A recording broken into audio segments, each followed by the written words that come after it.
ইন্নাল হামদুলিল্লাহ ওয়াসসালাতু ওয়াসসালামু আলা রাসূলিল্লাহ আম্মা বা'দ। আপনাকে একটি সহজ প্রশ্ন করি, বলুন তো কি আপনার প্রকৃত সাথী? কে শেষ পর্যন্ত আপনার সঙ্গে থাকবে? আমি শেষ বলতে মৃত্যু বোঝাইনি। মৃত্যু তো শেষ নয়, বরং অশেষ এক জীবনের শুরু মাত্র। অশেষ এই জীবনের নাম আখিরাত। এই জীবনই আসল জীবন। এই জীবনের সাফল্যই প্রকৃত সাফল্য। এই জীবনের ব্যর্থতাই প্রকৃত ব্যর্থতা। প্রিয় ভাই ও বোন, আমরা প্রকৃত সাথী চিনতে বরাবরই ভুল করি। কখনো আমরা সম্পদকেই প্রকৃত সাথী মনে করি, কারণ আমরা দেখি বিপদে দুর্যোগে সম্পদই আমাদের কাজে আসে। সম্পদ আমাদেরকে সমাজে মর্যাদার আসনে বসায়, সম্পদ আমাদের প্রভাবশালী করে তোলে। তাই আমরা সম্পদ অর্জনের যুদ্ধে ঝাঁপিয়ে পড়ি। যত বেশি পারি সম্পদ জমা করার চেষ্টা করি। অবচেতন মনে আমরা ভাবি সম্পদ আমাদের রক্ষা করবে, আমাদের সুখ শান্তি ও নিরাপত্তা দেবে। তাই সম্পদের ভালোবাসায় আমরা আল্লাহর নাফরমানি করতেও পিছপা হই না।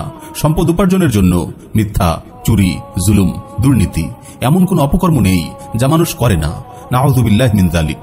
আবার আমরা কখনো পরিবার পরিজন, আত্মীয় স্বজন, বন্ধু বান্ধব কিংবা প্রিয়জনদেরকে নিজেদের প্রকৃত সাথী ভেবে বসি। আমরা ভাবতে পছন্দ করি তারা আমাদের সঙ্গে শেষ পর্যন্ত থাকবে। প্রিয়জনদের ভালোবাসার অতিশয্যে আমরা কত বড় ত্যাগী না স্বীকার করি। পরিবার পরিজনদের একটু সুখে রাখার জন্য আমরা কত হারাম উপায়ে টাকা উপার্জন করি। প্রিয় ভাই ও বোন, ধন সম্পদ বলুন কিংবা প্রিয়জন, তাদের কেউই আমাদের প্রকৃত বন্ধু নয়। তারা শেষ পর্যন্ত আমাদের সঙ্গে থাকবে না। তাহলে আমাদের প্রকৃত বন্ধু কে? কে সেই ওয়াফাদার বিশ্বস্ত সাথী? কোন সেই চিরবন্ধু যে আমাদের সঙ্গে শেষ পর্যন্ত থাকবে? জীবনের সবচেয়ে কঠিন দিনগুলোতে কে আমাদের সঙ্গ দেবে? এই প্রশ্নের উত্তর জানতে চলুন প্রিয় নবী সাল্লাল্লাহু আলাইহি ওয়াসাল্লামের দরবারে। সাহিহুল বুখারীতে এসেছে, রাসূল সাল্লাল্লাহু আলাইহি ওয়াসাল্লাম ইরশাদ করেন, ইয়াতবাউল মাইয়িতা সালাসা ফায়ারজিউ ইসনান ওয়া ইয়াবকা মাআহু ওয়াহিদ ইয়াতবাউহু আহলুহু ওয়া মালুহু ওয়া আমালুহু ফায়ারজিউ আহলুহু ওয়া মালুহু ওয়া ইয়াবকা আমালুহু। মৃত ব্যক্তির পিছু পিছু তিনটি বস্তু যায়, সেখান থেকে দুটি ফিরে আসে, কেবল একটি তার সঙ্গে থেকে যায়। মৃত ব্যক্তির পিছু পিছু যায় তার পরিবার, তার সম্পদ ও তার আমল। পরিবার ও সম্পদ তাকে ফেলে ফিরে আসে, কেবল আমলই তার সঙ্গে থেকে যায়। সুবহানাল্লাহ, আমলই আপনার প্রকৃত সাথী, যে শেষ পর্যন্ত আপনার সঙ্গে থাকবে। আপনি যদি নেক আমল করেন তাহলে তা আপনার সর্বাঙ্গীন কল্যাণের কারণ হবে। দুনিয়াতে তো বটেই, কবরের ঘোর আধারেও আপনি নেক আমলকে আপনার বিশ্বস্ত বন্ধুরূপে কাছে পাবেন। হাসরের কঠিন ময়দানেও নেক আমল আপনাকে সঙ্গ দেবে, আপনার পক্ষ হয়ে আল্লাহর দরবারে ফরিয়াদ করবে, সুপারিশ করবে, আপনার মুক্তির জন্য আল্লাহর সঙ্গে দেন দরবার করবে, এমনকি শেষ পর্যন্ত আপনাকে জান্নাতে পৌঁছিয়েই সেখান্ত হবে।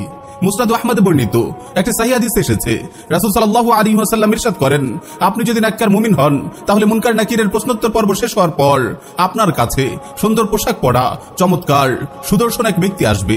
তার শরীর থেকে সুগন্ধ বের হতে থাকবে। তিনি বলবেন, আপনি আনন্দের সুসংবাদ গ্রহণ করুন, এটি সেই দিন যার ওয়াদা আপনার সঙ্গে করা হয়েছে। আপনি তাকে জিজ্ঞেস করবেন, কে আপনি? আপনার চেহারায় আমি কেবল কল্যাণই দেখতে পাচ্ছি। সেই লোকটি উত্তর দেবে, আমি আপনার নেক আমল। তারপর আপনার সেই মানুষরূপী নেক আমল আপনার পাশে বসে পড়বে। কবরের সেই ঘোর নির্জনতায় আপনাকে সঙ্গ দেবে। তার সান্নিধ্য এত স্বস্তির ও মধুর হবে যে কবরের 100 বছরের সময়কেও আপনার একদিন কি অর্ধদিনের বেশি মনে হবে না। আল্লাহ রাব্বুল আলামিন ইরশাদ করেন, কাআন্নাহুম ইয়াওমা ইয়ারাউনাহা লাম ইয়ালবাসু ইল্লা আশিয়াতান আও দুহাহা। যেদিন তারা কিয়ামত দেখবে সেদিন তাদের মনে হবে যেন তারা দুনিয়ায় বা কবরে এক সন্ধ্যা বা এক সকালের বেশি অবস্থান করেনি।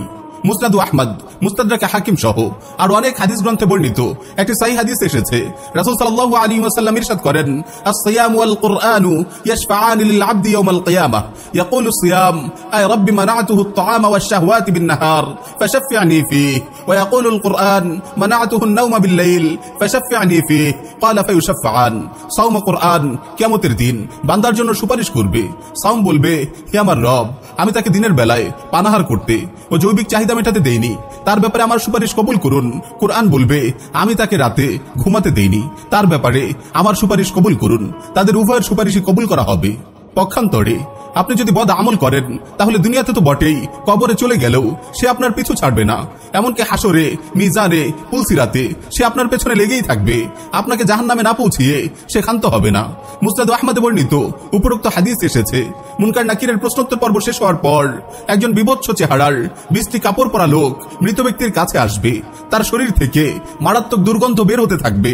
সে বলবে, তোমার দুঃখের সুসংবাদ গ্রহণ করো, এটি সেই দিন যার ওয়াদা তোমার সঙ্গে করা হয়েছিল। তখন মৃত ব্যক্তিটি বলবে, তুমি কে? তোমার চেহারায় আমি কেবল অকল্যাণই দেখতে পাচ্ছি। সে বলবে, আমি তোমার বদ আমল। নাউযু বিল্লাহি মিন যালিক। প্রিয় ভাই ও বোন, আশা করি আলোচনার শুরুতে আপনাকে যে প্রশ্নটি করেছিলাম তার উত্তর আপনি ইতিমধ্যেই পেয়ে গেছেন। আমাদের সঙ্গে শেষ পর্যন্ত থাকবে আমাদের নেক আমল। সম্পদ তো কবরের পাড়েও যাবে না, পরিবার ও প্রিয়জনরা কবরের পাড় থেকে ফিরে আসবে, এমনকি হাসরের কঠিন ময়দানেও তারা কেউ আপনার কোনো কাজে আসবে না।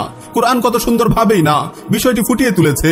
ইয়াউমা ইয়াফিরুল মারউ মিন আখিহি ওয়া উম্মিহি ওয়া আবিহি ওয়া সাহিবাতিহি ওয়া বানিহি। সেদিন মানুষ পালাবে তার ভাই থেকে, তার মা ও বাবা থেকে এবং তার স্ত্রী ও ছেলে মেয়ে থেকে।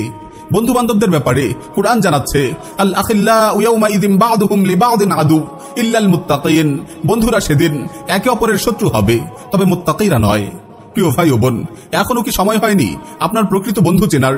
এখনো কি সময় হয়নি ঘুরে দাঁড়াবার? এখনো কি সময় হয়নি কবরের পাথেও জোগাড় করার? এখনো কি সময় হয়নি কবরের পাথেও জোগাড় করার?